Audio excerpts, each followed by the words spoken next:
ఎవరు పాడని గీతమును యేసును గూర్చి పాడుటకై లేదంటే పాడుటకే కదా, యేసుని గురించి పాడడానికి అనుకుందాం. మన లాంగ్వేజ్ ఎప్పుడు మాట్లాడుకునే అనుదిన డైలీ లాంగ్వేజ్లో, వాడుక భాషలో. ఇప్పుడు యూట్యూబ్ చూడగానే ఎన్నెన్నో పాటలు, కొత్త కొత్త పాటలు, ఎవరెవరో పాడుతున్నారు కొత్త కొత్త పాటలు. అయితే మీరు ఎప్పుడైనా రాయడానికి ప్రయత్నం చేయండి, మీరు ఒంటరిగా ఉండేటప్పుడు పాటలు.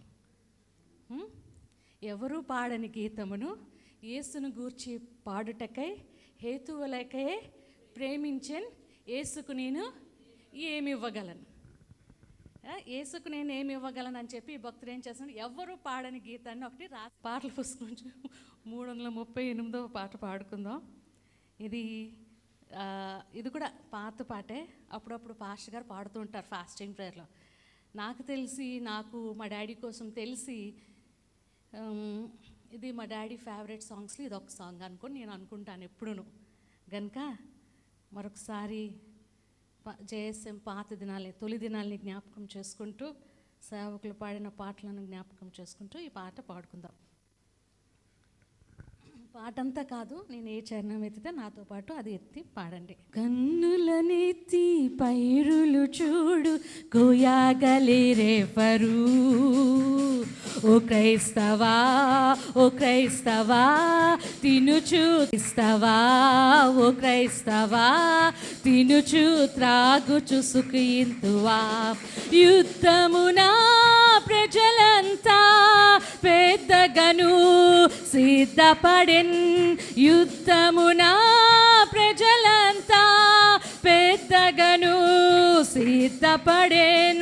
పొద్దున్ క్రూన్కిన వేళ మీదేపై తిరిగెదవా, పొద్దున్ క్రూన్కిన వేళ మీదేపై తిరిగెదవా.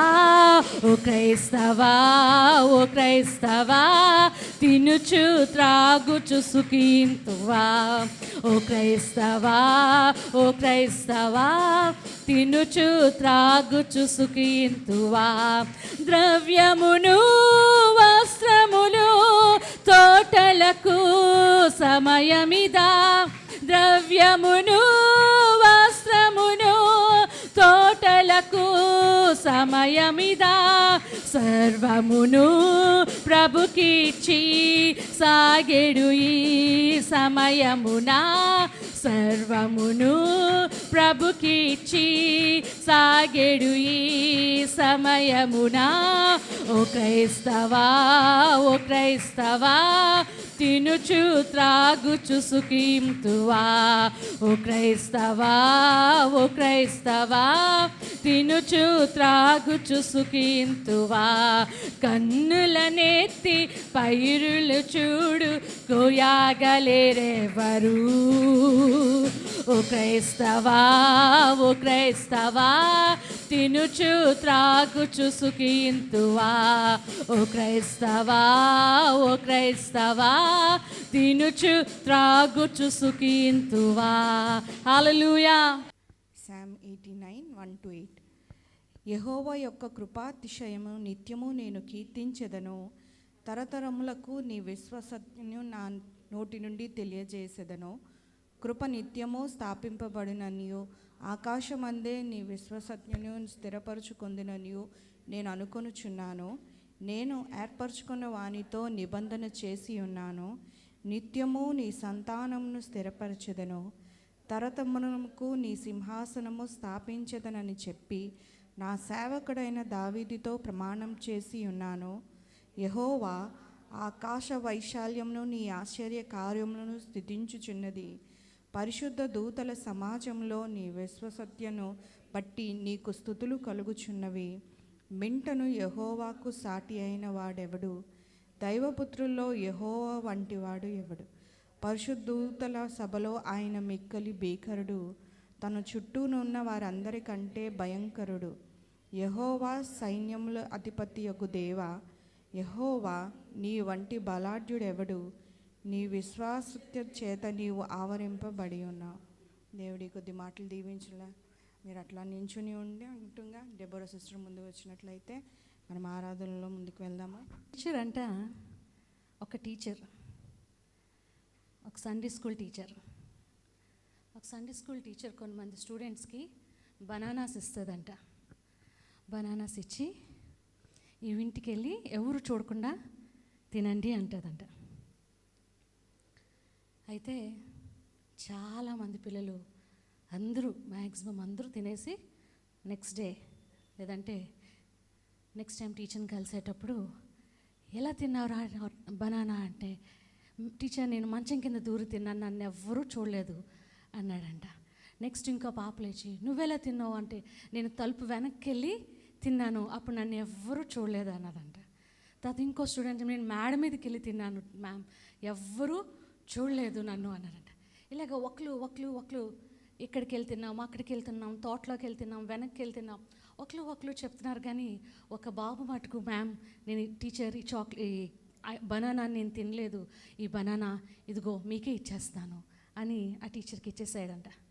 ఏరా నువ్వెందుకు తినలేదు, అందరూ తిన్నారు కదా ఎవరు చూడకుండా, నువ్వెందుకు తినలేదు బనానానంటే, నేను మేడ మీదకి వెళ్ళి తిన్నా ఏసై నన్ను చూస్తున్నాడు, మంచం కిందకి వెళ్ళి తిన్నా ఏసై నన్ను చూస్తున్నాడు, తలుపు వెనక్కి వెళ్ళి తిన్నా ఏసై నన్ను చూస్తున్నాడు, తోటలోకి వెళ్ళి తిన్నా ఏసై నన్ను చూస్తున్నాడు, నేను ఎక్కడికి వెళ్ళి బనానాను తిందాం అనుకున్నా ఏసై నన్ను చూస్తున్నాడు. మీరు ఎవ్వరూ తినకుండా ఎవ్వరు చూడకుండా తినమన్నారు కదా, కానీ ఏసై నన్ను చూస్తున్నారు, అది అసాధ్యము అని చెప్పాడంట ఆ వ్యక్తి, లేదంటే ఆ కుర్రవాడు, ఆ చిన్నవాడు. వెంటనే టీచరు నిజమే, ఈ తిని చెప్పింది నిజమే, మీరు అందరూ ఫెయిల్ అయిపోయారు ఈ టెస్ట్లోని, తినే పాస్ అయ్యాడని టీచర్ చప్పట్లు కొట్టించిందంట. పిల్లలందరితో చప్పట్లు కొట్టించి వెంటనే ఆ బాబుకి ఒక మంచి చాక్లెటో లేదా ఒక మంచి గిఫ్ట్ని ఇచ్చిందంట. మనం షుగర్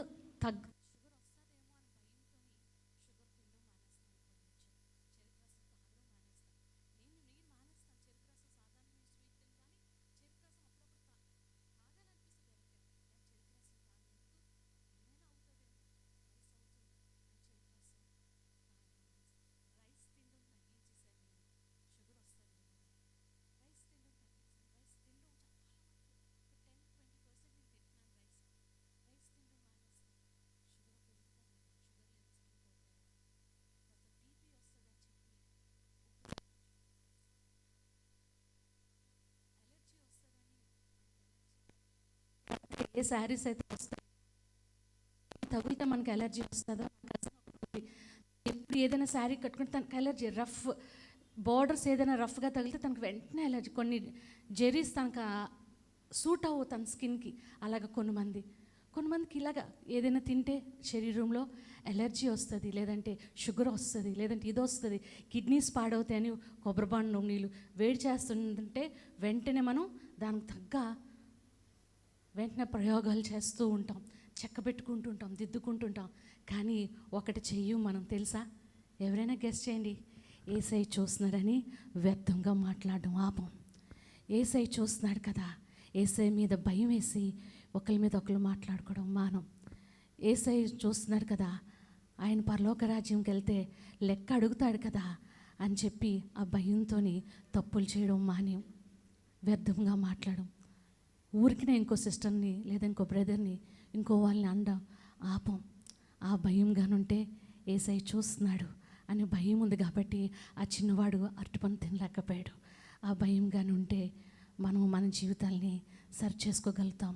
మన ఆత్మీయ జీవితంలో ఎక్కడెక్కడికో ఎంతో దూరం వెళ్ళి ఉంటాం. అద్భుతాలు, ఆశ్చర్య కార్యాలు చేసే భక్తుల కొరకు, మిషనరీస్ కోసం, బైబిల్ ఉన్న చాలామంది హీరోయిన్స్ కోసం చూస్తుంటాం. కానీ మనము అదే దేవుని కదా సేవిస్తున్నాం, మనం కూడా అదే దేవుణ్ణే కదా ప్రార్థిస్తున్నాం, ఎన్నాళ్ళ నుంచో చేస్తున్నాం కదా, మనం ఎందుకు చేయలేకపోతున్నాం అద్భుతాలు? ఎప్పుడు వచ్చిన వారే వస్తున్నారు లక్షవారం, కొత్త వారు ఎందుకు రాలేకపోతున్నారు? బుధవారం కాటేజ్ ప్రైస్కి కొత్త వారు ఎందుకు రాలేకపోతున్నారు కదా? ఇవన్నీ మనం ఆలోచించాల్సిన అవసరం ఉంది. యేసయ్య చూస్తున్నాడు. యేసయ్య నన్ను ఎలా చూస్తున్నాడో నిన్ను అలాగే చూస్తున్నాడు. నిన్ను ఎలా చూస్తున్నాడో సంఘమంతటిని అలాగే చూస్తున్నాడు, కుటుంబాన్ని అలాగే చూస్తున్నాడు, లోపల ప్రపంచాన్ని లోపల ఎక్కడ చూసినా యేసయ్య అలాగే చూస్తాడు. గనుక ఈ సమయంలో నిన్ను నన్ను నిర్మించిన యేసయ్యని, అనుదినం అనుక్షణం చూస్తున్న యేసయ్యని అందరం కలిసి ఆరాధిద్దామా? అంత గొప్ప దేవుని కలిగి ఉన్నాం కదా, ఆయనతో భయభక్తులు కలిగి నీ ఆరాధన ఎలాగుందా అని యేసయ్య చూడడం కాదు, ఆయన్ని ఎంత ఆకర్షిస్తుందా, ఆయన్ని నీ వైపు ఎలా త్రిప్పుకుంటున్నావో నీ ఆరాధనతో ఒకసారి ఆయన వైపు చూద్దామా? ఒక్కసారి యేసయ్య, అవును ప్రభువా, నన్ను చూస్తున్నావు, నిత్యము నన్ను చూస్తున్నావు ప్రభువా, ఎల్లవేళలా నన్ను చూస్తున్నావు, నా తలంపులు పుట్టకముందే నన్ను చూస్తున్నావు, నా ఆలోచనలు నా హృదయంలోకి రాకముందే నన్ను చూస్తున్నావు, ఇంకా నువ్వు నేను పిండంగా ఉన్నప్పుడే నన్ను చూసి ఉన్నావు ప్రభువా, నీ అరచేతుల్లో నన్ను చెక్కి ఉన్నావు నాయన. ఈ సమయంలో ఆయన ఆరాధిద్దామా? హల్లెలూయా, హల్లెలూయా, హల్లెలూయా, హల్లెలూయా, హల్లెలూయా, హల్లెలూయా. ప్రియ సహోదరి, మన మధ్యన మన యేసయ్య ఉన్నారు. యేసయ్య మనల్ని అందరినీ చూస్తున్నారు. ప్రతి ఒక్కరిని, ఎవ్రీ ఇండివిజువల్గా ప్రతి ఒక్కొక్కరిని యేసయ్య చూస్తున్నారు. నీ హృదయంలో నువ్వేమనుకుంటున్నావో యేసయ్య చూస్తున్నారు. నీ మనసులో, నీ తలంపుల్లో నువ్వేమనుకుంటున్నావో యేసయ్య చూస్తున్నారు. ప్రియ సహోదరి, సమయంలో let's worship him, let's praise him. వేరొక ఆలోచనలు కానీ వేరొక తలంపులు కానీ రానివ్వకుండా. హల్లెలూయా. తలంపులు తపనయు అన్నీయు తిరిగియున్నావు, తలంపులు తపనయు అన్నీయు ఎరిగియున్నావు, నడచినను పడుకున్నాను అయ్యా నీ వెరిగియున్నావు. అందరం కలిసి పడదామా? నడచినను పండుకున్నాను అయ్యా నీ వెరిగియున్నావు, ధన్యవాదం యేసు రాజా, ధన్యవాదం యేసు రాజా, నన్ను చూచువాడా, నిత్యం కాచువాడా. బిగ్గరగా పాడదాం ఆయన నామం స్తుతిస్తూ. నన్ను చూచువాడా, నిత్యం కాచువాడా, పిండమునయుండగా నీ కన్నులకు మరుగై నేనుండలేదయ్యా. అందరం కలిసి పాడదామా? నీ కన్నులకు మరుగై నేనుండలేదయ్యా, విచిత్రముగా నిర్మించితివి, ఆశ్చర్యమే కలుగుచున్నది. అందరం కలిసి. విచిత్రముగా నిర్మించితివి, ఆశ్చర్యమే కలుగుచున్నది, ధన్యవాదం యేసు రాజా, ధన్యవాదం యేసు రాజా. మరొకసారి చెప్తామా? ధన్యవాదం యేసు రాజా, ధన్యవాదం యేసు రాజా, నన్ను చూచువాడా, నిత్యం కాచువాడా, నన్ను చూచువాడా, నిత్యం కాచువాడా. పరిశోధించి తెలుసుకున్నావు, చుట్టూ నన్ను ఆవరించావు, పరిశోధించి తెలుసుకున్నావు, చుట్టూ నన్ను ఆవరించావు, కూర్చుండుట నే లేచియుండుట, కూర్చుండుట నే లేచియుండుట, కూర్చుండుట నే లేచియుండుట, కూర్చుండుట నే లేచి ఉండుట బాగుగా ఎరిగి ఉన్నావు రాజా, బాగుగా ఎరిగి ఉన్నావు, బాగుగా ఎరిగి ఉన్నావు రాజా, బాగుగా ఎరిగి ఉన్నావు. తలంపులు తపనయు అన్నీయు ఎరిగి ఉన్నావు, తలంపులు తపనయు అన్నీయు ఎరిగి ఉన్నావు. నడచినను పండుకున్నాను అయ్యా నీవెరిగి ఉన్నావు, నడచినను పండుకున్నాను అయ్యా నీవెరిగి ఉన్నావు, నడచినను పండుకున్నాను అయ్యా నీవెరిగి ఉన్నావు,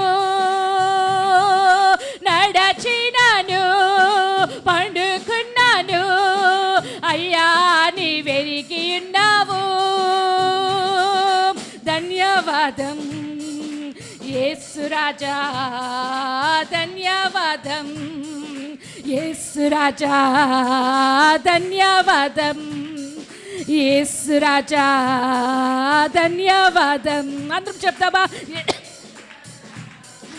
ధన్యవాదం యేసు రాజా, వందనాలు యేసు రాజా, వందనాలు యేసు రాజా, వందనాలు యేసు రాజా, ధన్యవాదం యేసు రాజా, ధన్యవాదం యేసు రాజా, వందనాలు యేసు రాజా, వందనాలు యేసు రాజా. నన్ను చూచువాడా, నిత్యం కాచువాడా, నన్ను చూచువాడా, నిత్యం కాచువాడా, నన్ను చూచువాడా, నిత్యం కాచువాడా,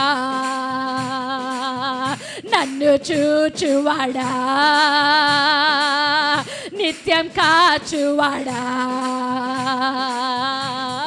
ధన్యవాదం యేసు రాజా, ధన్యవాదం యేసు రాజా, ధన్యవాదం యేసు రాజా, వందనాలు యేసు రాజా, వందనాలు వందయజా, వందనాలు యేసు రాజా, వందనాలు యేసు రాజా, ధన్యవాదం యేసు రాజా, ధన్యవాదం యేసు రాజా, ధన్యవాదం యేసు రాజా.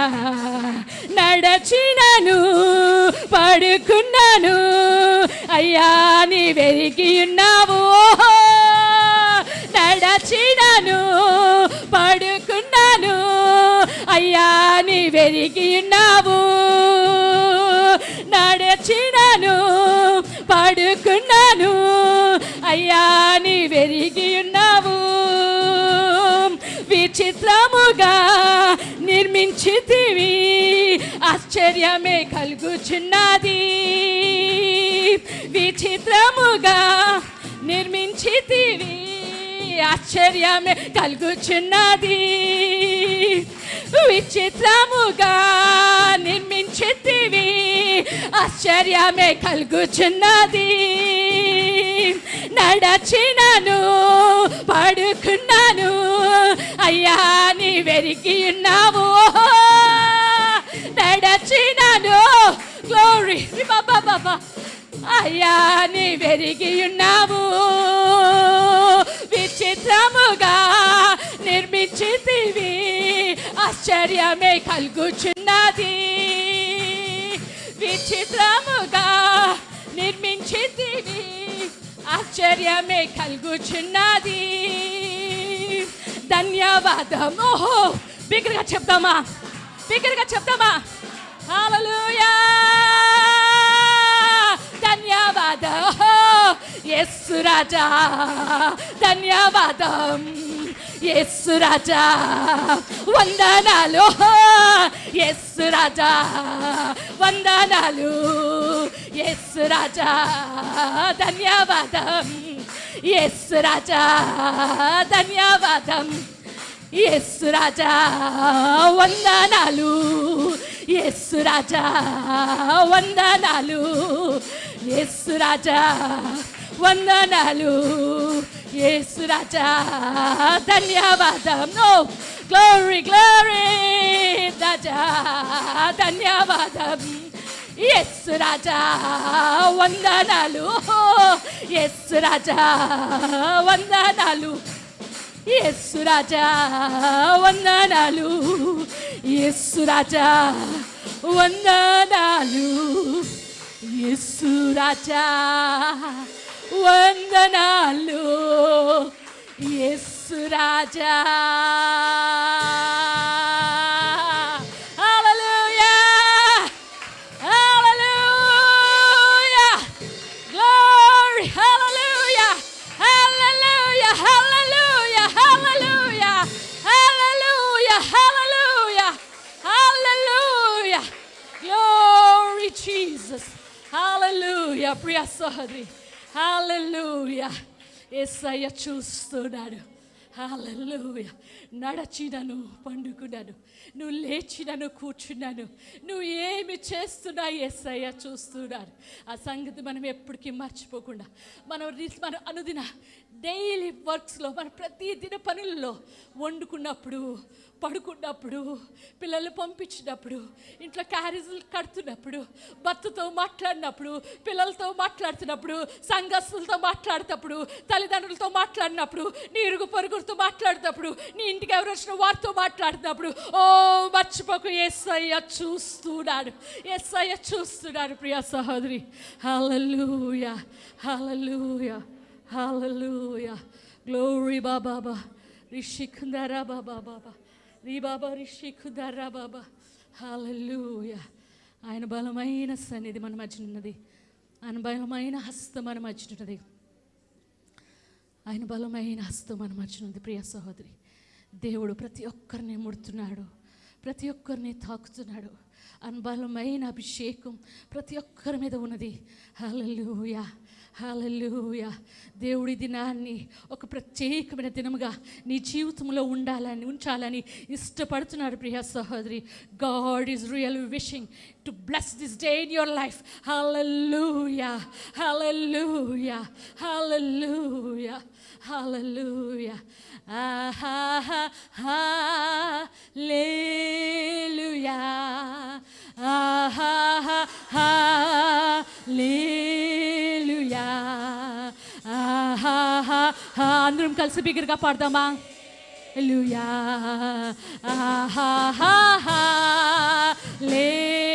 హల్లెలూయా, hallelujah, hallelujah,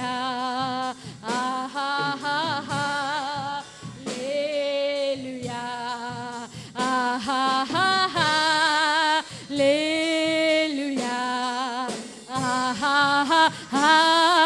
hallelujah, hallelujah, hallelujah, హల్లెలూయా. ఆమేన్. నీ కొరకే యేసు, నీ కొరకే, నీ కొరకే యేసు, నీ కొరకే, నీ కొరకే యేసు, నీ కొరకే నా కరము లెత్తేదను, మోకరించిన శిరమును వంచి నా కరము లెత్తేదా నీ కోరకే.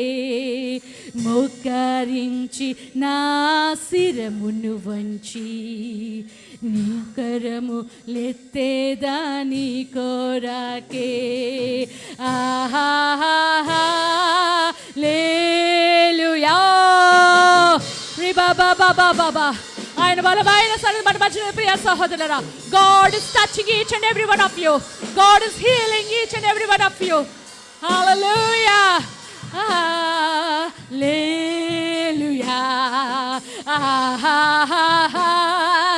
Hallelujah. Hallelujah. Rindarara darara rindarara rindara hallelujah hallelujah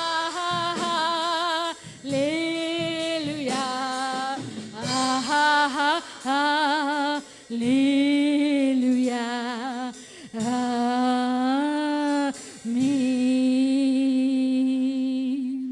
పరిశుద్ధుడా మా యేసయ్య, సర్వోన్నతుడా, సర్వశక్తి గల దేవుడా, నిత్యము మమ్మల్ని పరిశీలించి చూస్తున్న యేసయ్య, నీ కొందనాలు స్తోత్రాలు చెల్లించుకుంటున్నాం నాయనా. మా అనుదినము మరువ మీ కను దృష్టి మా మీద ఉందని మరువగా నిత్యము ప్రభా నీ సన్నిధిలో నిందారహితంగా నమ్మకమైన వారంగా యథార్థలు కలిగిన వారంగా ప్రభా నిన్ను ఆకర్షించే వారముగా ఏ పని చేసినా ఏ మాట మాట్లాడినా ప్రభా నీకు ఇష్టముగా ఉండులాగన నాయనా.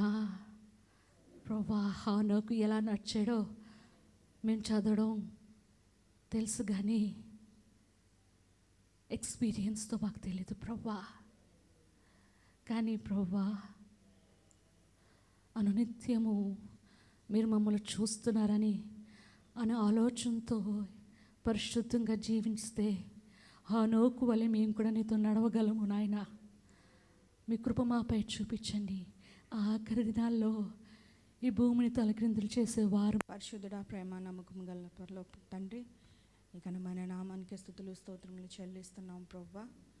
నాయన మరొకసారి ప్రవ్వా నీ సన్నిధిలో కూడి 23 ఇర్మియా రాసిన గ్రంథము 9వ అధ్యాయము 23వ మాట అందరం తీసుకున్నట్లయితే మనం కలిసి చదువుకుందాము.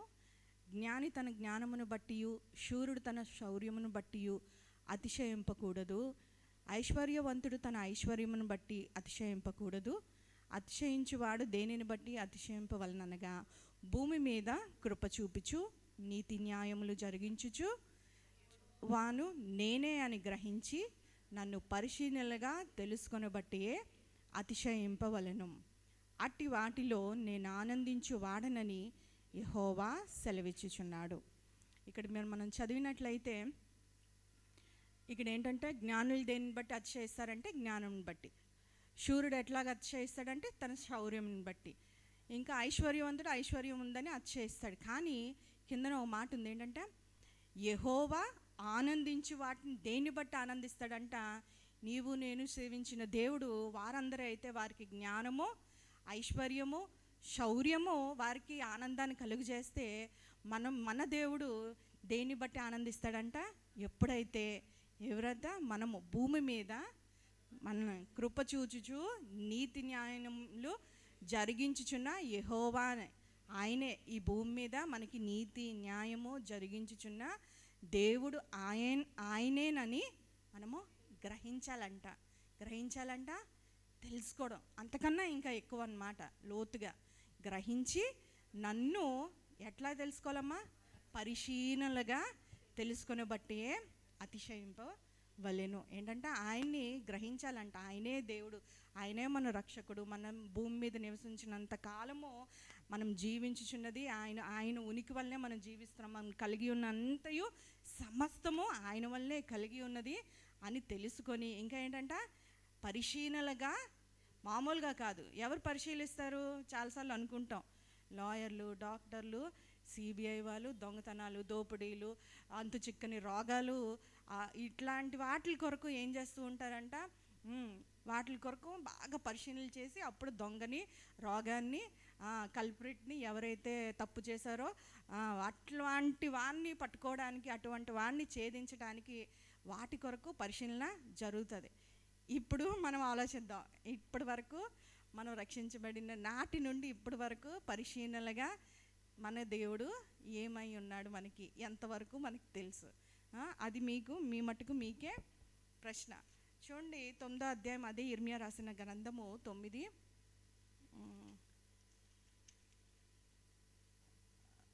కాదు, నన్ను వెతికినప్పుడు నేను వారికి కనపరుచుకుందును. నేను వెతికినప్పుడు, అది ఇక్కడ ఎక్కడుందో కనబడలే, 29 అనుకుంటాను, తీయండి ఒకసారి. 29:13 అదే ఇర్మియా రాసిన గ్రంథము. మీరు నన్ను వెతికిన ఎడల పూర్ణ మనసుతో నన్ను గూర్చి విచారణ చేయనెడల మీరు నన్ను కనుగొందురు. మనం వెతికితే, పూర్ణ మనసుతో మనము విచారణ చేస్తే ఆయనను మనం కనుగొందుమంట. నన్ను నేను మీకు కనపరుచుకుందును, ఇదే యెహోవా వాక్కు. చూడండి, అట్లాంటి యోహాను సువార్త 17:3 తీయండి చూద్దాం. యోహాను సువార్త ఎవరైనా తీసినట్లయితే ముందుగా చదవండి. యోహాను సువార్త 17:3. అద్వితీయ సత్యదేవుడైన నిన్నును నీవు పంపిన యేసుక్రీస్తును ఎరుగుటయే నిత్య జీవము కదా. మనకి ఇప్పుడు నిత్య జీవం ఆయన ఎరిగి ఉండుటే, ఆయనను తెలుసుకోవాల్సిందే, ఆయనను మనం గ్రహించడం, పరిశీలనగా ఆయన గుణాతిశయములను, లేదంటే ఆయన అదృశ్య లక్షణములు, ఆయన దైవత్వము, ఆయన మంచితనము, ఆయన ప్రేమ, ఆయన కృప, అట్లాంటి ఆ లక్షణాలన్నిటినీ ఎట్లా తెలుసుకోవాలంటే మనము ఆయన ఉత్తముడని మనము రుచి చూచి తెలుసుకోవాలి. అటువంటి అనుభవపూర్వకంగా మనము వెళ్తున్నామా, అటువంటి ఆత్మీయ స్థితిలో ఇప్పుడు మనము ఉందా, ఎట్లా ఉంది మన ఆత్మీయ స్థితి? ఈ సంవత్సరం మొదలుకొని 25 6 నెలలు అయిపోయి 17 రోజులు అయిపోయాయమ్మ. ఎంతవరకు, ఎన్ని సంవత్సరాలు పోని వదిలేయండి, రక్షణ పొందిన దినాలు వదిలేయండి, కానీ ఈ సంవత్సరం వచ్చేసరికి ఎంతవరకు మనం ముందుకెళ్ళాము? 24లో ఉన్నట్టుగానే స్థితి ఉందా? నువ్వు ఎవరినన్నా నువ్వు తెలుసుకున్నావో? ఒకవేళ తెలుసుకోవాల్సి వస్తే, ఏదైనా మనిషిని మనము తెలుసుకోవాలంటే, వారి గురించి తెలుసుకోవాలంటే ఎవరంట, ఇక్కడ మనము లూకాసు వార్తలోని ఏం చేయాలంటే ఆయనకి దగ్గరగా వెళ్ళాలి. ఆయనకి దగ్గరగా వెళ్తే ఆయన తెలుసుకునే ప్రయత్నం మనం చేయగలిగితే, ఆయన కొరకు మన సమయాన్ని కేటాయించగలిగితే ఏమవుతుందంట, ఆయన్ని తెలుసుకుంటామంట. చూడు, ఈ లూకాసు వార్త 10వ అధ్యాయము, అక్కడ ఒక స్త్రీ ఉంటుంది. ఆ స్త్రీ కొరకు మనం చదువుదాము. అంతటా వారు ప్రయాణమై పోవుచుండగా 10:38 ఎవరైనా తీసారమ్మా? గట్టిగా చదవండి అక్క.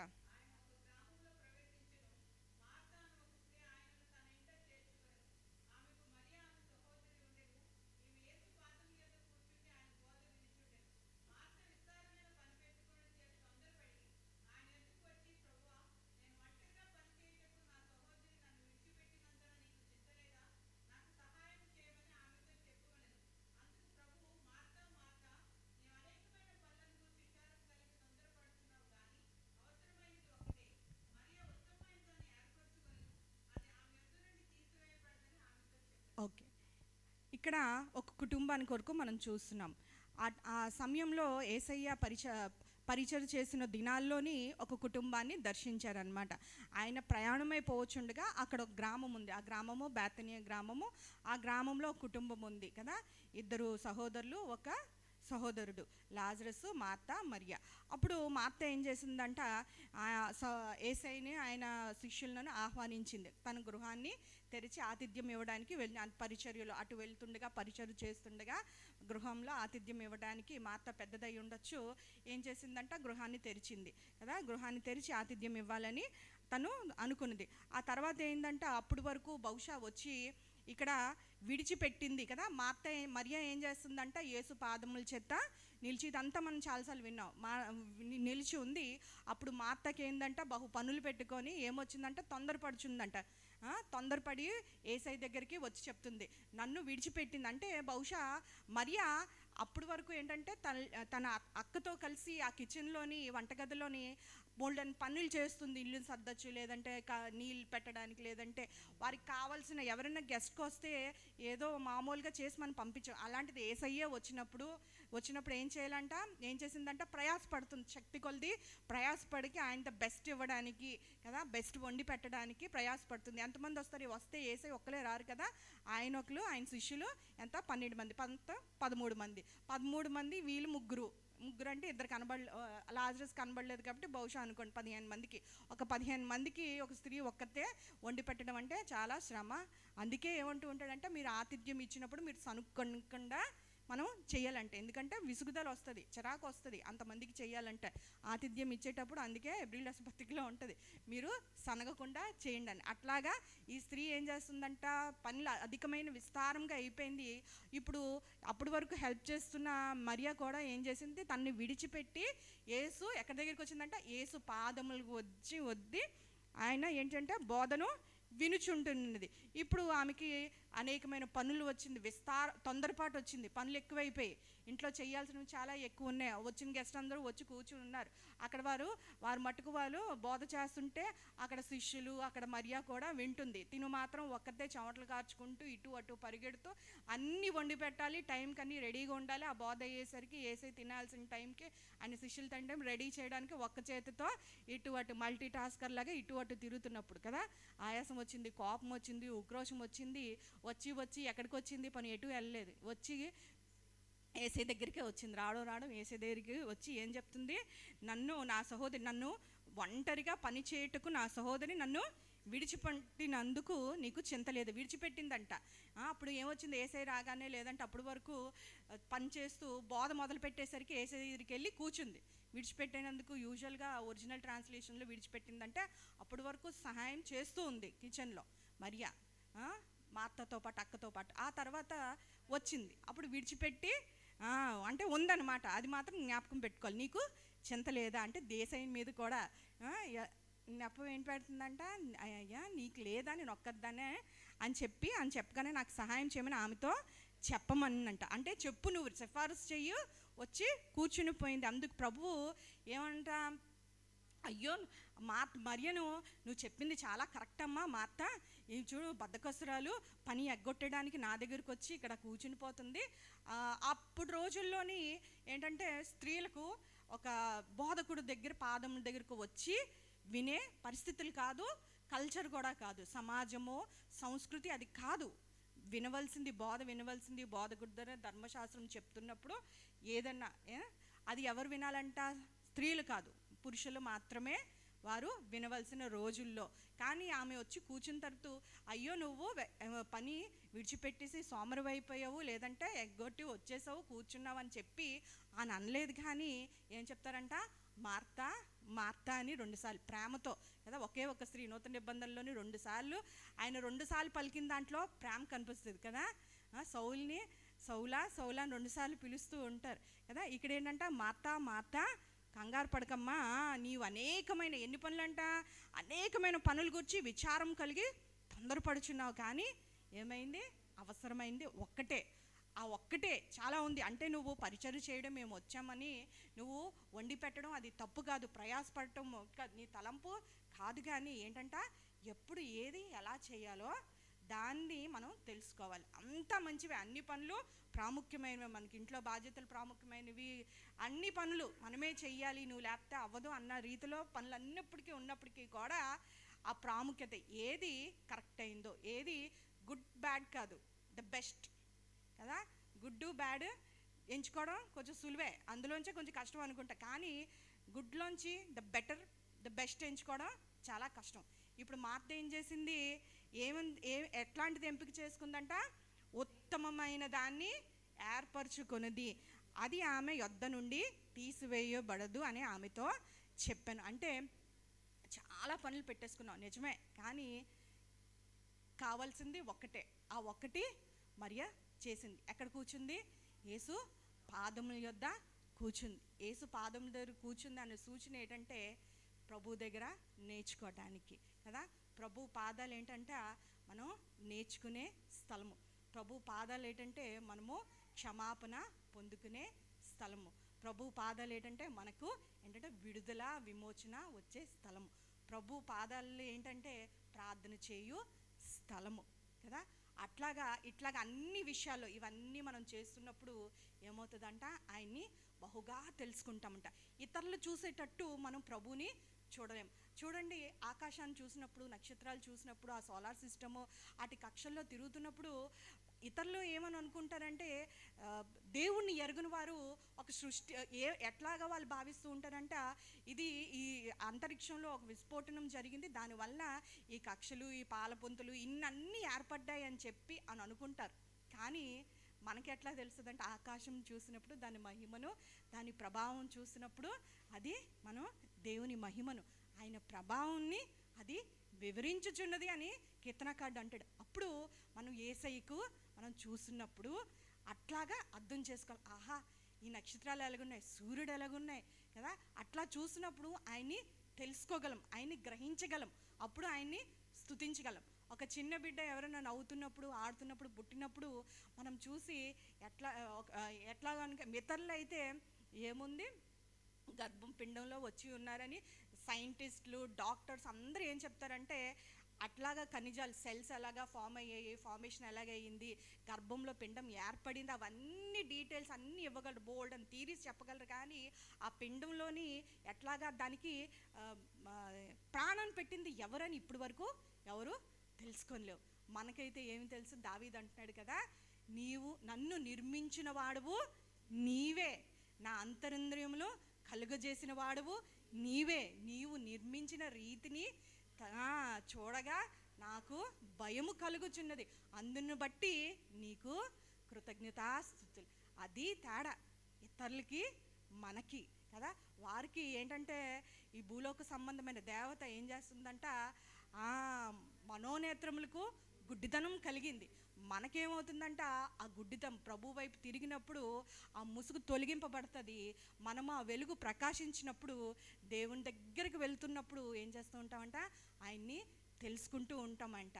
ఆయన మంచితనాన్ని తెలుసుకుంటాం, ఆయన ప్రేమను తెలుసుకుంటాం, మన జీవితాల్లో ఆయన చేస్తున్న కార్యాలు బట్టి, ఆయన మన జీవితాల్లో చేస్తున్న వచ్చిన శ్రమల్లోంచి మన ఎట్లా విడిపిస్తున్నాడో అని అంచెలంచెలుగా క్రమక్రమంగా మన ఆత్మీయ జీవితంలో వచ్చినప్పుడు ఏం తెలుసుకుంటామంట, విశ్వాసంలో ఎదుగుతూ ఉంటాం, బలపడుతూ ఉంటాం. పడిపోయినా పర్లేదు, ఇట్లాగా ముందుకు వెళ్తున్నప్పుడు పడిపోమని కాదు, కానీ ఏంటంటే పడిన ప్రతిసారి లేస్తాం, నా తండ్రి ఉన్నాడు అని చెప్పి మళ్ళా లేచి మనం ముందుకి కొనసాగిపోతాం. అది ఎప్పుడు అంటే, నీ తండ్రి కొరకు నీవు బాగుగా ఎరిగి ఉన్నప్పుడు కదా, నీ తండ్రిని నువ్వు తెలుసుకున్నప్పుడు కదా. చూడండి, యోహాను సువార్తలోని ఎన్నడూ ఎవరునూ దేవుణ్ణి ఎరగలేదంట. యోహాను సువార్త 1:18 చూడండి, దేవుడంటే ఎవరు తెలుసుకోలేదు. 1:18 ఎవరిను చూడలేడు, తండ్రి రొమ్మునున్న అద్వితీయ కుమారుడే ఆయనను బయలుపరచనంట. ఇప్పుడు యేసయ్య వచ్చి మనం తెలుసుకోను, ఆయన అనంత జ్ఞానాన్ని ఆయన కొరకు, దేవుడి కొరకు మనం తెలుసుకోలేం కాబట్టి ఆయన పరలోకాన్ని విడిచి భూలోకానికి వచ్చాడు.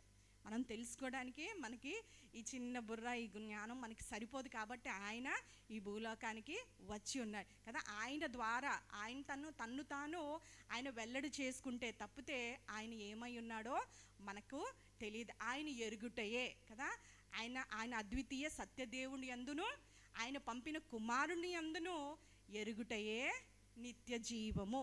ఆయన తెలుసుకుంటేనే, ఆయన ఏమై ఉన్నాడో అని తెలుసుకున్నటే నిత్య జీవమై ఉన్నాడు. అట్లా తెలుసుకునే పరిక్రమంలోని ఇలా ఎట్లాగే ఈ స్త్రీ ఏం చేస్తుందంట, ప్రభు పాదాల దగ్గర కూర్చుందంట. ప్రభు పాదాల దగ్గర కూర్చొని వింటుంది. ఏంటంట, ఏకాగ్రతతో ప్రభు చేసే బోధల్ని వింటుంది. ఆయన పాదాల దగ్గరగా వెళ్తున్నప్పుడు ఏకాగ్రతతో ఎట్లా ఉన్న పనులన్నీ ఎన్నో అయిపోయి సైగ చేస్తుందేమో మా అత్త కదా, నువ్వు ఇటు రా అని సైగ చేస్తుందేమో, లేదంటే చప్పుడు చేస్తుందేమో వంటగదిలో, అవేమి పట్టలేనట్టు ఎక్కడ కూర్చుందంట, ఆయన పాదముల దగ్గర కూర్చొని ఉందంట. ఆయన పాదం దగ్గర కూర్చుంది. ఇది నాన్న మన ఆత్మీయ స్థితుల్లో దేవుని పాదం దగ్గర కూర్చునే అనుభవంలో ఉన్నాం. ప్రార్థనలో కూర్చుంటున్నామా, వాక్యం చదివేటప్పుడు కూర్చుంటున్నామా, దేవుని సన్నిధిలో వచ్చేటప్పుడు మనము ఆరాధన చేసేటప్పుడు దేవుని సన్నిధిని అనుభవిస్తున్నామా, మనం చేసే దేవుని కొరకు చేసే ప్రతి కార్యంలో మనము దేవునికి మరింత దగ్గరగా మనం వెళ్ళవలసి ఉంది. చూడండి, ఆకాశము నా సింహాసనము, భూమి నా పాదపీఠము అని అంటున్నాడు. అంటే దేవుడు ఎఫెసీయులకు రాసిన పత్రిక చూడండి, ఇప్పుడు ఆయన పాదములు మన దగ్గర కూర్చొని అలవాటు చేసుకుంటే దేవుడు ఏం చేస్తాడంట, ఆయనతో పాటు మళ్ళీ కూర్చోబెట్టడానికి ఇష్టపడతాడండి. ఎఫెసీయులకు రాసిన గ్రంథము 2వ అధ్యాయము 21 అనుకుంటాను, ఒకసారి తీయండి. ఎఫెసీ రాసిన పత్రిక 2:7. క్రీస్తు యేసునందు మనల్ని ఆయనతో కూడా లేపి పరలోకమందు ఆయనతో కూడా కూర్చుండబెట్టి. ఇప్పుడు మనం దేవునితో కూర్చునే అనుభవంలోకి మనం ప్రార్థనలోని అన్ని విషయాల్లోని చేయగలిగితే, పరిశీలనగా ఆయన గ్రహించినట్లయితే, ఆయన మన తండ్రి అని మనం ఎరిగినట్లయితే కదా, ఏమవుతుందంట, ఏం చేస్తాడంట, యేసయ్య క్రీస్తు యేసునందు మనల్ని ఎక్కడ తీసుకెళ్తాడంట, పరలోకమందు ఆయనతో కూడా కూర్చుండబెడతాడంట. మనము పాపులమై ఉన్నప్పుడు 2వ అధ్యాయంలో చూడండి, అదే మన అపరాధముల చేత పాపముల చేత మీరు చచ్చిన వారే ఉండగా ఆయన మిమ్మును క్రీస్తుతో కూడా బ్రతికించెను. బ్రతికించి ఏం చేస్తాడంట, ఈ లోకంలో మనల్ని ఏం చేస్తాడంట, మనం పరలోకమందు ఆయనతో కూడా లేపి పరలోకమందు ఆయనతో కూడా కూర్చుండబెట్టును. చూడండి, ప్రకటన గ్రంథం తిప్పినా పర్వాలేదు, త్వరగానే చెప్పేస్తాను. 3:21. నేను జయించి నా తండ్రితో కూడా ఆయన సింహాసనమందు కూర్చుండి ఉన్న ప్రకారము జయించిన వానిని నాతో కూడా నా సింహాసనమందు కూర్చుండనిచ్చెదను. ఏంటంట, ఆయన ఎక్కడున్నాడంట, ఆయన సింహాసనమందు ఉన్నాడు, తండ్రి కుడిపార్శ్వమున ఉన్నాడు. ఇట్లాగ అన్నీ చెప్పి నీవు నేను కూడా, మనం కూడా ఆయన తెలుసుకున్నట్లయితే, ఆయన గ్రహించినట్లయితే, ఆయనతో అన్యోన్య సహవాసము కలిగినట్లయితే, వ్యక్తిగతమైన బంధము కదా, అందరిలాగా ఒకలా కాదు, మన ప్రతి ఒక్కరికి ఆయన ఒక ఏంటంటే వ్యక్తిగతమైన దేవుడు, మన తండ్రి అయిన దేవుడు. అబ్బా తండ్రి, అబ్బా అన్న మాటకి ఏంటంటే, ఒక చంటిపిల్ల నిరుత్సాహంతో లేదంటే ఆకలేసినప్పుడు, తండ్రి కావాల్సినప్పుడు, తల్లి కావాల్సినప్పుడు నిరుత్సాహంగా ఇంకా తల్లి మీద సంపూర్ణంగా ఆనుకొని అరిచే కేకని ఏమంటారంట, అబ్బా తండ్రి అంట. అటువంటి అనుభవంలోకి నీవు నేను వెళ్ళగలిగితే, సంపూర్ణంగా ఆయన మీద మనం ఆనుకున్నట్లయితే, ముందు ఏం రావాలంట, యేసు పాదముల దగ్గర కూర్చునే అనుభవం రావాలంటే, ఎటువంటి రోజుల్లో మనం ఉంటున్నామంటే, మనకి ఏది కావాల్సిన సరుకులు కావాలన్నా, షాపింగ్ అన్నీ ఉన్నాయి, అన్ని యాప్స్ ఉన్నాయి. ఎక్కడికి వస్తున్నాయి, పెద్దగా మనం బయటికి వెళ్ళవలసిన లేదు. ఏ వస్తువు కొనుక్కోవాల్సిన, ఏది కావాలన్నా, పప్పు కావాలన్నా, సడన్గా ఏదన్నా మనం గ్రాసరీస్లో అయిపోయిందంటే మనం బయటికి వెళ్ళి బండి వేసుకొని వెళ్ళి తెచ్చుకోవాల్సిన అవసరం ఏమీ లేదు. ఏంటంటే అన్నీ మన కాళ్ళ దగ్గరికి వచ్చి పడిపెట్టాడు. డబ్బులు ఉంటే చాలు, చేతిలో డబ్బులు ఉంటే చాలు. అట్లాంటి దినాల్లో, అటువంటి పరిస్థితుల్లో సుఖముకి అలవాటు అయిపోయిన దినాల్లోని మనకి ఇప్పుడు ఏంటంటే పెద్ద పరీక్ష, మన కాళ్ళ దగ్గరికి అన్నీ వచ్చి పడుతున్నాయి. సుఖము సౌఖ్యంతో జీవిస్తుంటే మనం ఇట్లాంటి అనుభవంలోకి వెళ్ళాలంట, యేసు పాదముల చెంద కూర్చునే అనుభవంలోకి వెళ్ళాలి, రావాలి అందరూ కదా. అట్లాంటి దినాల్లో ఉన్నప్పటికీ, సుఖానుభవమో కదా, అట్లాంటి దినాలు అన్నిట్లో ఉన్నప్పటికీ కూడా దేవుని పాదముల దగ్గర ఉంటే యేసయ్య ఏమంటాడంట, పరలోకమందు నువ్వు నాతో కూడా ఏంటంట, పొన్న పరలోకమందు నా సింహాసనం ఉంది, నువ్వు కొంచెం పక్కన కూర్చోబెడతాను అని అనట్లేదు, నాతో పాటు కూర్చోబెడతాను. ఎక్కడ, సింహాసనమందు నీవు నాతో కూడా కూర్చుండువు. చూడండి, ఎఫెసీయులకు రాసిన పత్రికలోనే మళ్ళీ తీసినట్లయితే తెలుస్తుంది. 1వ అధ్యాయము 21 నుంచి చదువుతాను. సమస్తమైన ఆధిపత్యం కంటేను, అధికారం కంటేను, శక్తి కంటేను, ప్రభుత్వం కంటేను ఈ యుగమునందు మాత్రమే కాక రాబోవు యుగమునందును పేరు పొందిన ప్రతి నామము కంటే ఎంతో హెచ్చుగా పరలోకమునందు ఆయన తన కుడిపార్శ్వమున కూర్చుండబెట్టుకొని ఉన్నాడు కదా. తండ్రి కుమారుణ్ణి అట్లా కూర్చోబెట్టుకున్నాడంట.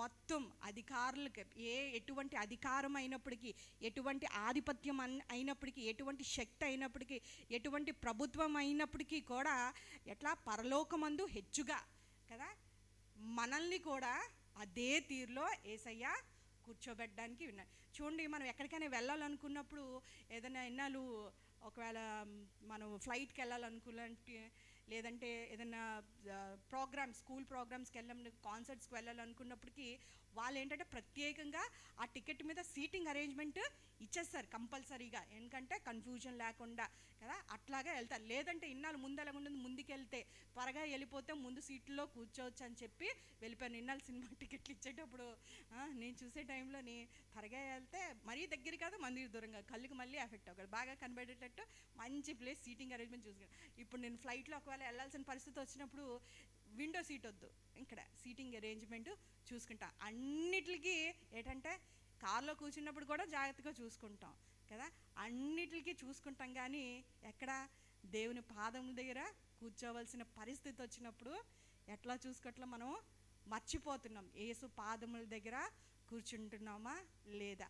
ఇక్కడ ఏం చేస్తుందంట, ప్రార్థనలో కూర్చున్నప్పుడు విస్తారమైన మనం ప్రార్థన చేయవలసి వస్తున్నప్పుడు ఎందుకు సరిగ్గా దేవుని సన్నిధిలో కూర్చోలేకపోతున్నాం, ఎందుకు ప్రార్థనలోని మనకి ఏంటంటే జయం పొందుకోలేకపోతున్నాం కదా. ప్రార్థన చేయడానికి మనం చేసేటప్పుడు ఏం చేస్తుందంటే, అపవాది ఒక చిన్న బాలుడు ప్రార్థన చేసిన సాతాను శానంట అదిరిపోతుందంట, వణికిపోతుందంట. ప్రార్థన లేని జీవితము, ప్రార్థన లేని పనులు, ప్రార్థన లేని బైబిల్ వాక్యం చదివినప్పటికీ, అదే అంటే దేవునితో సంబంధం లేకుండా ఎన్ని పనులు మనం చేసినప్పటికీ పెద్దగా పట్టించుకోదు. కానీ మనము దేవుని కొరకు మోకాలు వేసినప్పుడు దాని కొరకు దాన్ని చెరిపివేయటానికి, లేదంటే దాన్ని అడ్డుపడడానికి, ఆటంకపరచడానికి చాలానే అపవాది ప్రయత్నం చేస్తుంది. దాని శానతోనే దాడి చేస్తుంటుంది, మన ప్రార్థనా జీవితాన్ని ఓడగొట్టడానికి చేస్తుంది. ఎందుకంటే దానికి తెలుసు దానికి అంతమో సమీపంలో ఉందని. కాబట్టి ఏ విధం చేతనైనానో దేవుని బిడ్డలు ఏంటంటే ప్రార్థన చేయకుండాలాగా ప్రయాసపడుతుంటుంది. ప్రార్థనలో కూర్చున్న ముందు మెయిన్ ఎక్కడ మనం ఫెయిల్ అయిపోతూ ఉంటామంటే, కూర్చున్న వెంటనే కదా తల్లోని యంత్రంలాగా ఉంటాం, మనం కూర్చున్నట్టే ఉంటాం. కానీ కొంతమందికి కొన్ని రన్ అవుతుంటాయి, నా ఎవ్వరికి కాదన్నట్టున్నారు, నాకు అట్లా రన్ అయ్యేవి. నేను అబద్ధం చెప్పలేను ఇక్కడ ఉండి. అట్లాగా ఏంటంటే అప్పుడే మనకు గుర్తుంది, విజల్స్ వస్తున్నాయా, చేయాల్సిన పనులు, చేయకూడని పనులు, ఇంకా మిగిలిపోయిన పనులు అన్నీ గుర్తుకొచ్చిస్తూ ఉంటాయి కదా. కొంతమంది ఏం చేస్తూ ఉంటామంటే, ఈ పనుల భారం మీద ఇక్కడ ఏమైందంటే, మా అత్త ఎందుకు ప్రభు సన్నిధిలో వచ్చి కూర్చోలేకపోయింది అంటే, పనులు అధికమైనప్పుడు, మనం చేయాల్సిన పనులు అధికమైనప్పుడు ఏమవుతుందంట, చింత వస్తుంది, వేదన వస్తుంది, తొందరపాటు వస్తుంది. ఎందుకంటే ఇది కంప్లీట్ చేయలేకపోతున్నాము, ఈ దినాన్ని ఇది అవ్వట్లేదా అయ్యో అని చెప్పి సనుక్కోవడం, విసుక్కోవడం అని చాలానే ఉంటుంది కదా. బలం ఉన్నప్పుడు ఒక స్త్రీ, ఒకసారి నేను విజిట్ చేయడానికి తనకు బాగాలేదని వెళ్తున్నప్పుడు ఒక స్త్రీ అంటుంది, మంచం మీద ఉండి సిక్ అయిపోయి ఉన్నప్పటికీ కూడా నాకు అస్సలు ఒంటి మీద జల్లు పాకుతున్నట్టునే, వారం రోజుల నుంచి బెడ్ మీద ఉండిపోయాను, నాకు ఆ మూల ఎక్కడో ఇక్కడ ఆ ధూళి కనబడుతుంది, దాన్ని ఏమంటారు, డస్ట్, ధూళి అది కనబడుతుంది, అది చూస్తుంటే ఉండలేకపోతున్నాను అని అంటుంది. వాళ్ళ పండగ వచ్చేస్తుందంట, దగ్గరగా వచ్చేస్తుంది. ఆ సామాలు, ఎత్తడి సామాలు అవి వాడరు, చేయరు, అట్లానే ఉంటాయి. ఎట్లా చెప్తుందంట, అవి తోమినవే తోమి, కడిగినవే కడిగి, మళ్ళా తెల్లగా తోమి వాడతామో లేదో పెట్టేస్తూ ఉంటారంట. ఇట్లాంటి అధికమైన భారాలతో నలిగిపోతూ ఉంటాం. చూడండి, చాలాసార్లు మనని దేవుని సన్నిధిలో కనబడటానికి కొన్ని పనులు మనం విడిచిపెట్టాలి. ఇది నేను అనుభవపూర్వకంగా నేను చెప్తున్నాను. అన్ని పనులు మనమే చేయాలంటే వల్లపడదు కదా. ఇక్కడ మనం ఎవరిని, సామెతల గ్రంథం 31 ఉంటుంది, తన పనికత్తెలకు బెత్తము ఏర్పరిచిందంట. అంటే పనికత్తులు ఉన్నారు కదా. కొంతమందికి పనులు చేస్తే పని ఇష్టపడదు, వాళ్ళు నీట్గా చేయరని. కానీ నువ్వు అది నష్టపోతావు, క్లీన్లీనెస్ ఉండదు అని అనుకుంటాం. కానీ నువ్వు నష్టపోతుంది, ఏం నష్టపోతున్నావు, అంతకన్నా అమూల్యమైన ధన్యత కదా. నువ్వు పరలోకమందు నువ్వు ఉండాలని దేవుడు ఆశించినప్పుడు, అటువంటి ధన్యత మనకి ఇచ్చినప్పుడు, ఇవన్నీ చేసుకొని కూర్చుంటే నీ బలమంతా తరిగిపోయినప్పుడు, నీ వయసు అంతా తరిగిపోయినప్పుడు, మోకాలు వేసే అనుభవం నీకు ఉండగలిగి వేయలేనప్పుడు, ఆ తర్వాత ఏమవుతుంది, మనమే మానేస్తాం. బలం తగ్గిపోయిందంటే కొన్నాళ్ళకి ఆ పనులన్నీ చేయలేం. అప్పుడెవడు సమాధానం చెప్తాడు, లేదు ఇప్పుడు మాత్రం నేనే చేసేయాలి, అవి తోమియాలి, ఇవి చేసేయాలి, ఇవి కడిగేయాలి. వాళ్ళు చేసేవి ఇష్టం ఉండదు. పనికత్తుల్ని ఏంటంటే చాలా జ్ఞానంగా ఉండాలి స్త్రీ అనేటప్పుడు, వారిని సహాయానికి పిలవాలి కదా. పిల్లలు ఏదైనా చేయగలిగిన పనులు వారికి నేర్పించాలంట. గ్రద్దల రెక్కల మీద ఏంటంట, ఎట్లాగైతే పక్షి ఎట్లాగైతే నేర్పిస్తుందో ఎగరటమో మన బిడ్డలకు కూడా చిన్న చిన్న పనులు వారి శక్తికి మించిన కాకపోయినా వారికి మనకు సహాయకరంగా ఉండటానికి వారు చేయాలి కదా. చూడండి, ఎప్పుడైతే ప్రార్థన కూర్చుంటామో అప్పుడే అధికమైపోతాయి. చూడండి, నిర్గమాకాండంలోని 5వ అధ్యాయం అనుకుంటాను, నిర్గమాకాండం 5వ అధ్యాయము 3 నుంచి నేను చదువుతాను. అప్పుడు వారు, హెబ్రీల దేవుడు మమ్మల్ని ఎదుర్కొనెను, సెలవైన ఎడల మేము అరణ్యంలోకి 3 రోజులు ప్రయాణమంతా దూరము పోయి మా దేవుడైన యెహోవాకు బలి అర్పింది. ఎవరు చెప్తారంట? మోషే అహరోన్లు వచ్చి ఫరోతో చెప్తూ ఉంటారు, 3 రోజులు మాకు సెలవు ఇవ్వు, బానిసలుగా ఉంటారు ఐగుప్తు దేశంలో, మాకు సెలవు ఇవ్వు, మేము అరణ్యంలోకి వెళ్ళి మేము ఆ దేవుడిని ఆరాధిస్తూ ఉంటాము, బలి అర్పిస్తామని చెప్పినట్లే వాళ్ళు ఏమంటూ ఉంటారంటే, అందుకు ఐగుప్తు రాజు 4వ మాట చూడండి, మోషే అహరోను ఈ జనులు తమ పనులను చేయకుండా మీరేలా ఆపుచున్నారు, మీ బరువులు మోయుటకు పొండనెను, మరియు ఫరో ఇదిగో ఈ జనము ఇప్పుడు విస్తరించున్నది, వారు తమ బరువులను విడిచి తీరికగా ఉండునట్లు మీరు చేయుచున్నారని వారితో అనెను. ఆ దినమున ఫరో ప్రజలపైనున్న కార్యనియమాకులను వారి నాయకులను ఇట్లా ఆజ్ఞాపించాను, ఇటుకలు చేయుటకు మీరు ఇక మీదట ఈ జనులకు గడ్డి ఇయ్యకూడదు, వారు వెళ్ళి తామే గడ్డి కూర్చుకోవాలని. అప్పుడు ఏమవుతుందంట చూసారా, ప్రార్థన చేయాలని మనం తీర్మానం చేసుకొని మనం కూర్చోవాల్సిన టైంలోని అప్పుడు లేని పనులన్నీ మన మీదకి వచ్చేస్తాయి. అప్పుడే ఎవరికో చెయ్యరుపది, అప్పుడే ఏదో అవసరం ఉంటుంది, అప్పుడే మనం అటెండ్ అవ్వాల్సి వస్తుంటాయి. అట్లాగా ఏమైపోయిందంటే పనులు అధికమైంది. ఇప్పుడు మీరు ఏం చేస్తారంటే ఆ గడ్డి వారికి ఇవ్వకండి, అయినను వారు ఇది వరకు చేసిన ఇటుకల లెక్కన వాళ్ళే మీద మోపవలను, దానిలో ఏమాత్రమూ తక్కువ చేయవద్దు. వారు చేయాల్సిన లెక్క ఒక్కొక్కరికి బానిసగా ఉన్నప్పుడు వారు పని చేయడానికి వారి లెక్క ఉంటుంది, దాన్ని తక్కువ చేయకండి, కానీ వారికి చేయనందుకు ఏమి ఇవ్వకూడదంట, గడ్డి ఇవ్వకండి అని. ఆ మనుషుల చేత ఎక్కువ పని చేయింపవలను. చూసారా 9, అప్పుడే ఫరో ఆజ్ఞ ఏం చేస్తాడంటే ఆ మనుషులకి ఎక్కువ పని చేయింపవలను, దానిలో వారు కష్టపడవలను, అబద్ధ మాటలను వారు లక్ష్య పెట్టారు. 13 చూడండి, 12 కిందన, అప్పుడు ప్రజలు గడ్డికి మారుగా కొయ్యకాళ్ళు కూర్చుటకు ఐగుప్తు దేశం అంతటిను ఏంటంటే ఇప్పుడు ఏం చేశారంట, మొత్తం దేశం అంతటా చెదరిపోయారంట.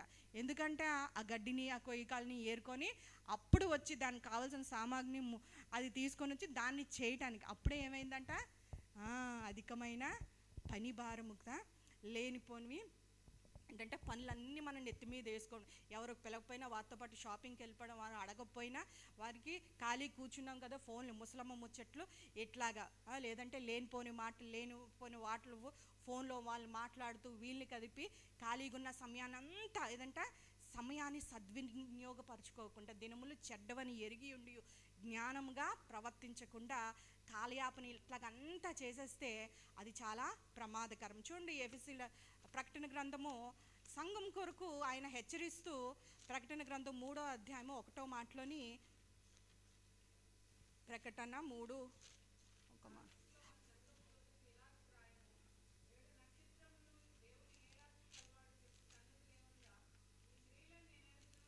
ఒక్కసారి 2 ప్రకటన 2:1 2 చెప్పండి అక్క. నీ క్రియలు, నీ కష్టమును, నీ సహనమును నేను ఎరుగుదును, అపోస్తులు కాకే తాము అపోస్తులమని చెప్పుకొని వారిని పరీక్షించి వారి అబద్ధికులు నీవు కనుగొంటివని, నీవు సహనం కలిగి నా నామము నిమిత్తము భారం భరించి అలయలేదని నేను ఎరుగుదును, అయినను మొదట నీకుండిన ప్రేమ నువ్వు వదిలితి, నీ మీద తప్పు ఒకటి మోపవలసి ఉన్నది కదా.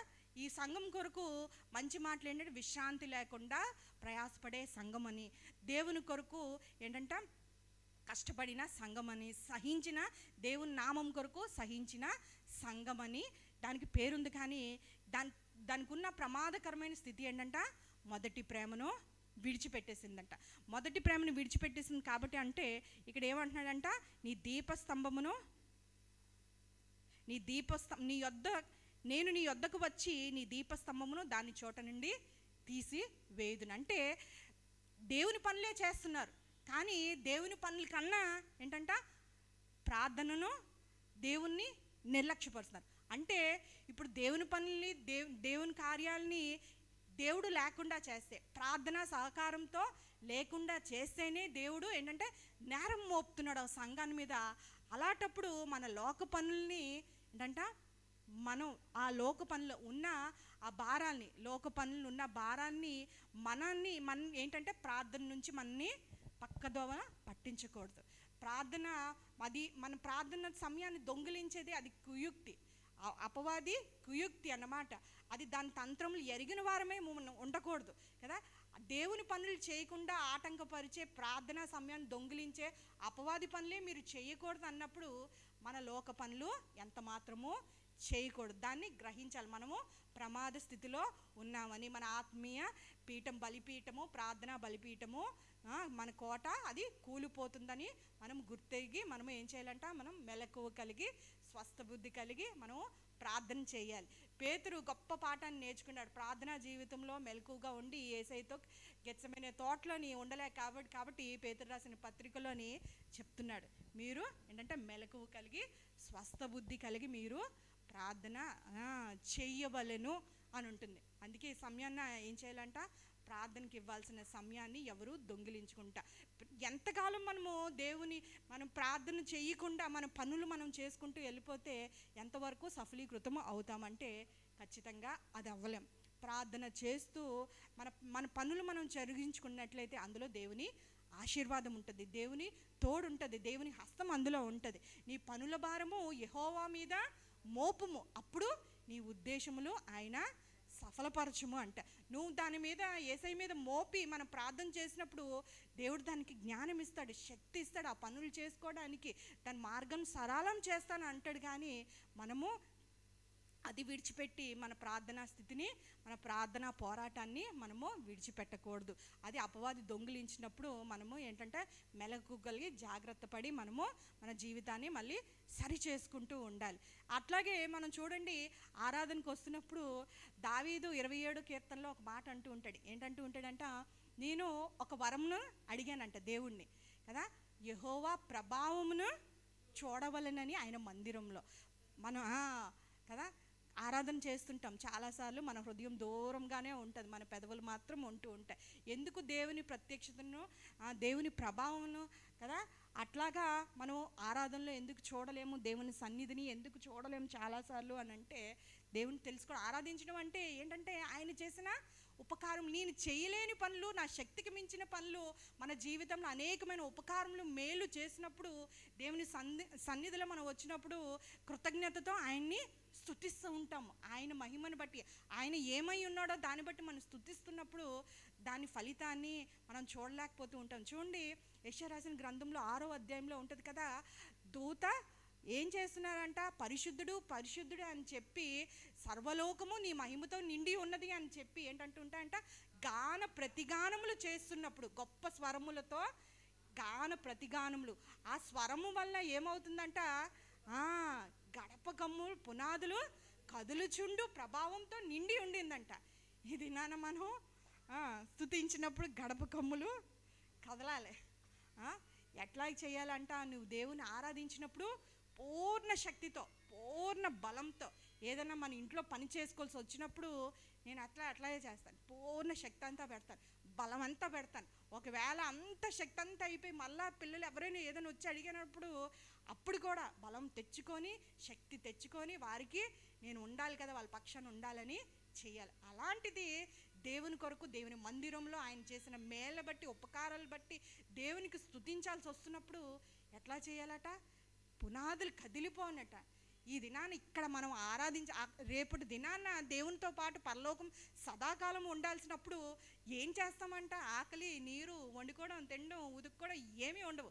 Only one and only thing, ఆయన అట్లా చూస్తూ కదా, గేజింగ్ అట్ హిమ్, దేవుణ్ణి అట్లా పరిశీలనగా నిదానించి చూస్తూ, మాటలుండవు, ఏమీ ఉండవు, స్తుతించడమే కదా. అటువంటి గొప్ప ధన్యతలో మనం ఉండాలంటే ఇక్కడ మనం చేయలేకపోతే, ఇక్కడ మన ఆరాధన, మన ప్రార్థనే మన సీలింగ్లోని, మన ఇంటి పైన మనం వెళ్ళలేనప్పుడు, ఆయన సన్నిధికి చేరలేకపోతే ఎట్లాగా కదా.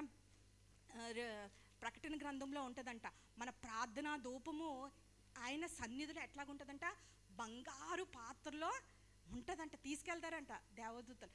ఆయన సన్నిధిలో ఉన్నప్పుడు ఏంటంటే బంగారు పాత్రలోని ఉంటుందంట. బంగారు పాత్రల్లో అంత జర్నీ ట్రావెల్ చేయాలంటే అంట దేవుని సన్నిధిలో మనము అంగలార్చేటప్పుడు, విజ్ఞాపన చేసేటప్పుడు అలాంటి అనుభవాల్లో గుండా మనము వెళ్ళాలి. ఉన్నాయా లేవా మనం పరిశీలన చేసుకోవాలంట.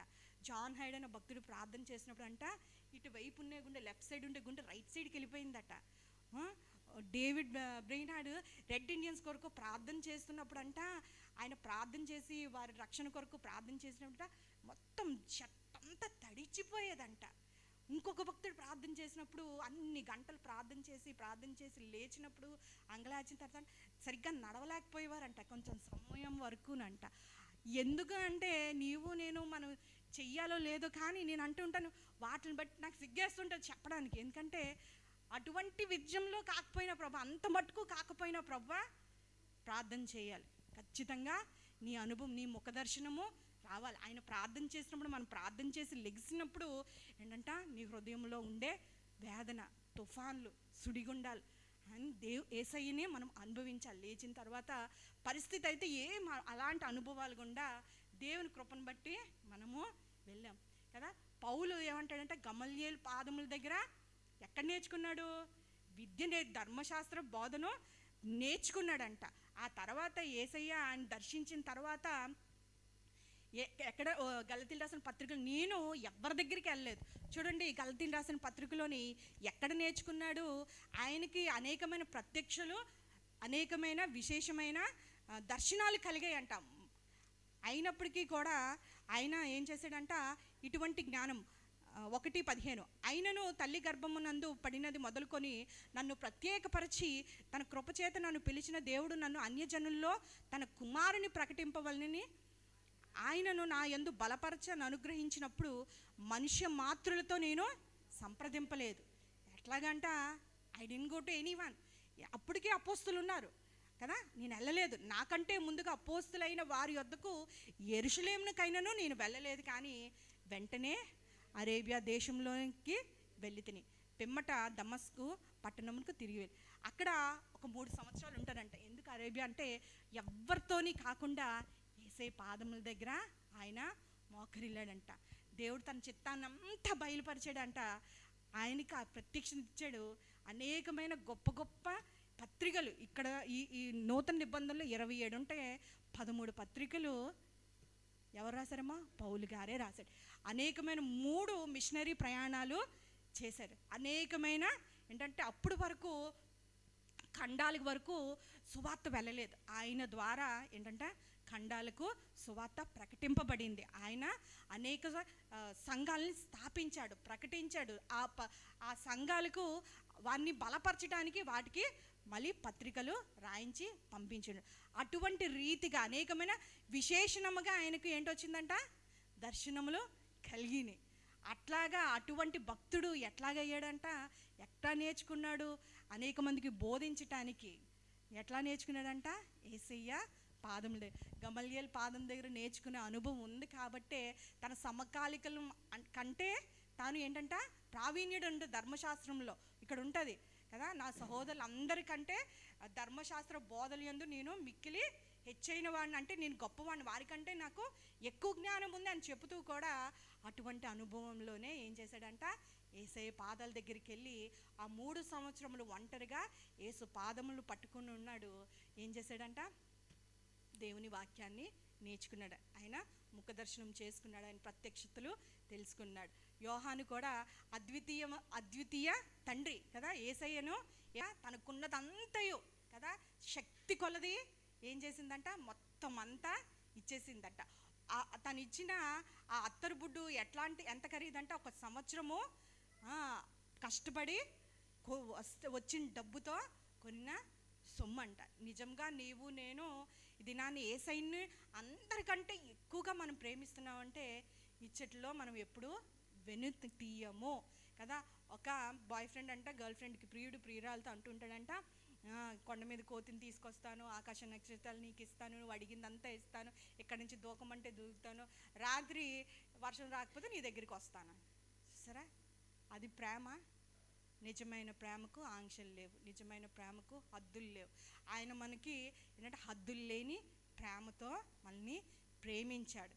అటువంటి అక్షయమైన ప్రేమతో, శాశ్వతమైన ప్రేమతో మనం ప్రేమించినప్పుడు, ఇచ్చేటప్పుడు తగిన దానికంటే ఏంటంట ఇచ్చి ఏం చేశారంట, కొంతమంది లేమిలోకి వెళ్ళిపోయారంట. ఈ స్త్రీ అయితే ఏం చేసిందంట, ఇక్కడ ప్రశంసను పొందుకుంది. ఒకే స్త్రీ రెండు విధాలు యేసు పాదముల దగ్గర ఉండి తన భక్తిని ఆరాధనను కనపరుచుకున్న స్త్రీని రెండుసార్లు యేసయ్య ప్రశంసించాడు. ఫస్ట్ ఏం చెప్తాడంట, మరియా ఉత్తమమైన దాన్ని ఏర్పరచుకుంది, అది ఆమె యొద్ద నుండి ఎన్నట్టుకు తీసివేయబడదు. రెండోది ఏంటంటే, ఈమె నా ఎడలు చేసిన పని ఏమైందంట, మీరు నా భూస్థాపిత నిమిత్తం ఈమె చేసింది కాబట్టి ఎక్కడైతే యేసయ్య నామము సువార్త ప్రకటింపబడుతుందో అక్కడంతయు కొనియాడబడుతూ ఉంటుందండి. మనం ఈ దినాన ప్రార్థన చేస్తున్నప్పుడు, దేవుని కొరకు వాక్యం చదివినప్పుడు ఇతరులకు సాక్ష్యం ఏమి వెళ్తుందంట, that Jesus is the most important person in my life. ఒకరోజు ఒక రాణి ఒక దైవ సేవకుని కలవడానికి వచ్చినప్పుడు అంట ఆయన ప్రార్థన చేసుకుంటూ ఉన్నాడంట. చాలాసేపు వెయిట్ చేసిన తర్వాత, మనం ఇది వినే ఉంటాం, వెయిట్ చేసిన తర్వాత కబురు పెడుతుందంట. ఆయన సెక్రటరీ ఎవరో ఆయన డిస్టర్బ్ చేయడానికి ఇష్టపడట్లేదంట.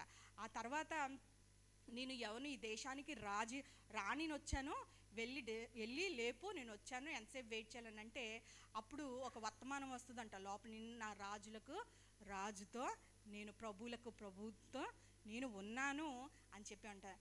చూడండి, ఎవరైతే పేతురు యోహాను చూసి వారి ధైర్యాన్ని చూసి ఏమనుకున్నారంట, వీరు విద్య లేని పామరులని వారు యేసుతో ఉన్నవారని గుర్తెరిగిరంట. ప్రభు కొరకు మనము ఆయన పాదములు ఎంత నిల్చొని ఆయన స్వభావం ఆయన గుణములు మనము ఇతరులకు కనపరిచినట్లయితే కదా, ఈమె వలె మరియా వలె ఏం చేయగలమంట, మనము క్రీస్తు బిడ్డలమని, మనము ఆయన కొరకు ఫలిస్తున్నామని, ఆయన శిష్యులమని లోకమంతా తెలుసుకుంటుందా. నీవు ఎప్పుడు ఆయన శిష్యుడు అని తెలుస్తుందంట, ఎప్పుడంట నీవు ఆయన కొరకు జీవించినట్లయితే, ఆయన కొరకు ప్రయాసపడినట్లయితే, ప్రార్థనలు ఆయన బాగుగా ఎరిగి ఉన్నట్లయితే మనము ఏంటంటే ఆయన నామాన్ని కనపరచలేం. ఈమె వలె ఎక్కడైతే సువార్త ప్రకటింపబడే ఇన్ని 2000 సంవత్సరాల తర్వాత కూడా ఆమె పేరు ఏంటంటే ఇంకనూ ప్రస్తావిస్తున్నాం కదా. మనం కూడా ఈ సమాజంలో, ఈ ప్రజల్లో, అన్యజనుల్లో ఆయన నామాన్ని గణపరచాలంటే ప్రజలకు తెలియాలి. ఏంటంట, ఎప్పుడు తెలియాలి, ఆయన నామమును ఎరుగువారు బలం కలిగి గొప్ప కార్యములు చేయాలి. ముందు గొప్ప కార్యాలు చేయాలంటే ఆయన బలాన్ని, ఆయన ఔన్నత్యాన్ని, ఆయన మంచితనాన్ని, ఆయన గుణగుణాలన్నీ తెలిస్తేనే అప్పుడు నాకు కలిగి ఉండి మాత్రమే నేను ఇవ్వగలను అంటాడు. మనం కలిగి ఉండాలి కదా, ముందు ఇతరులకి చూపించాలి, చెయ్యాలి అని అన్నప్పుడు మారు మనసుకు తగిన ఫలాలు మనలో ఉండాలి. మనం అప్పుడు ఉంటేనే మనము ఇవ్వగలం. ఈ దినాన ఆలోచించేద్దాం. ప్రభు చెంతన మనం నించున్నట్లయితే, మనం ఆయన పాదం దగ్గర కూర్చోవడము మనం నేర్చుకున్నట్లయితే అపవాది ఏం చేస్తుందంట, మనం అపవాదికి ఇంకా చోటు ఇవ్వమంట. మన జీవితాలు ఖాళీగా ఉన్నట్టు యేసయ్య లేకుండా మనం ఉన్నట్లయితే అప్పుడు ఏదంట, ఇంకా మరిన్ని 7 దురాత్మలు వచ్చి మనల్ని వెళ్తుంట. ఖాళీగా ఉండకూడదంట. మన జీవితాలు ప్రభుతో నిండిపోవాలంట, ఆయన ప్రేమతో నిండిపోవాలి, ఆయన వాత్సల్యంతో నిండిపోవాలి, ఆయన మంచితనంతో మన జీవితాలు నిండిపోయిందంటే అప్పుడు ఏం చేస్తాడంటే యేసయ్య మనకి కాళ్ళ క్రింద ఎవరిని పెడతాడట, నీ కాళ్ళ క్రింద పెడతాడంట. ఎప్పుడంట, అపవాదిని మన కాళ్ళ క్రింద అణగద్రొక్కదనని రోమిలు రాసిన పత్రికలో ఉంటుంది. ఎప్పుడు, నీవు నేను ఆయన పాదముల చెంత కూర్చునే అనుభవంలోకి వెళ్ళాలి. పాదముల దగ్గర కూర్చునే అనుభవం దేనికంట, ప్రభువుని మరీ సమీపంగా తెలుసుకోవడానికి, ప్రభువుని మరీ ఎక్కువగా మనని తెలుసుకోవడానికి కదా. అటువంటి అనుభవంలోకి నీవు నేను ఈ సంవత్సర కాలంలో ఇంకా మరిన్ని 6 నెలలు ఉన్నాయి కదా, 6 నెలల్లోని మనము ప్రయాసపడదాం. ఆయన కొరకు మనం జీవించడానికి మనం ప్రయత్నం చేద్దాం. అట్లా కళ్ళు మూసుకున్నట్లయితే చిన్న మాట ప్రార్థన చేసుకొని మనం ముగించుకుందాము. పరిశుద్ధుడా, ప్రేమగల తండ్రి, కృపగల దేవా, నాయన మీరు మాట్లాడినందుకు నీకు వందనములు, స్తోత్రములు చెల్లిస్తున్నాం ప్రభువా. లక్షవారం నాయన మీరు మాట్లాడి ఉన్నారని మేము నమ్ముచున్నాం ప్రభువా. నిన్ను పరిశీలనగా తెలుసుకోవాలనని, నిన్ను ఎరుగు నిమిత్తము ప్రభువా నీ సన్నిధిలో ప్రభువా మేము కూర్చున్నటకు, ప్రార్థన చేయందు, వాక్యం ధ్యానించటందు నాయన, నిన్ను ఆరాధనలో నేను స్తుతించులాగున ప్రభువా, ఇచ్చటలో మరి అన్ని విషయంలో ప్రభువా నాయన మా మొదటి ప్రేమను నాయన మేము విడిచిపెట్టకుండా లాగున ప్రభా మీరు సహాయం దయచేయమని వేడుకొంచున్నాం. అపవాది నాయన మా ప్రార్థన సమయాన్ని దొంగిలించకుండా ప్రభా నాయన నీవిచ్చిన ధన్యతను ప్రభా మేము విడిచిపెట్టకుండా లాన ప్రభా నీతో పాటు ప్రభా పరలోకముందు నాయన మేము జీవించటకు ప్రభా నాయన మీరు మమ్మల్ని కోరుకున్నారయ్యా, మీరు మనల్ని ఎన్నుకున్నారయ్యా. అందును బట్టి నీకు వందనాలు ప్రభా. ఇటు ధన్యతను మేము విడిచిపెట్టకుండా లాను ప్రభా. ఇంకనూ ప్రభా నీ ప్రేమను ఎరుగుటకు ప్రభా నిన్ను దగ్గరగా మరి సమీపంగా ప్రభా నీతో సహవాసం చేయుటకు ప్రభా వ్యక్తిగతమైన అనుభవాల్లోకి మమ్మల్ని నడిపించండి. ఈ సన్నిధిలో మా మోకాల్ని వంచమని వేడుకొంచున్నామయ్యా. నీ సన్నిధిలో ప్రభా మేము తీర్మానించుకొని సమయం గడుపుటకు ప్రభా సహాయం దయచేయమని వేడుకొంచున్నాం. నీ వాక్యం ధ్యానించుటకు ప్రభా నాయన దాని లోతైనవి నాయన సత్యాలు మేము తెలుసుకుంటకు ఆ కన్నులు తెరవమని వేడుకొంచున్నాం ప్రభా. నేను అందరికంటే అన్నిటికంటే ప్రభా నాయన మా సమస్తము నీ చేతిలో పెట్టుటకు ప్రభా నాయన మాకు సహాయం దయచేయండి. నీ శిష్యులుగా మమ్మల్ని మార్చమని వేడుకొంచున్నాం ప్రభా.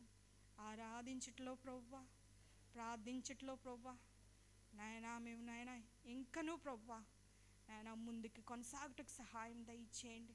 ఆ తీవ్రతను దయచేయండి, ఆ మంటను దయచేయండి ప్రభా. మమ్మల్ని లాగుటకు నాయన వెనుతీయుటకు నాయన మాకు అడ్డుగా వచ్చిన ప్రతి అలవాటుని ప్రభా, ప్రతి పరిస్థితిని ప్రభా, ప్రతి బలహీనతని యేసు నామంలో లయపరచమని వేడుకొంచున్నాం ప్రభా. నాయన నీకంటే ప్రభా మాకు ఈ లోకంలో ఏది ఎక్కువ కాదు ప్రభా. అవును ప్రభా, ఆకాశమందు నీవు తప్పితే మాకెవరున్నారని మరి ఒక్కసారి మేము ఒప్పుకొంచున్నాం ప్రభా.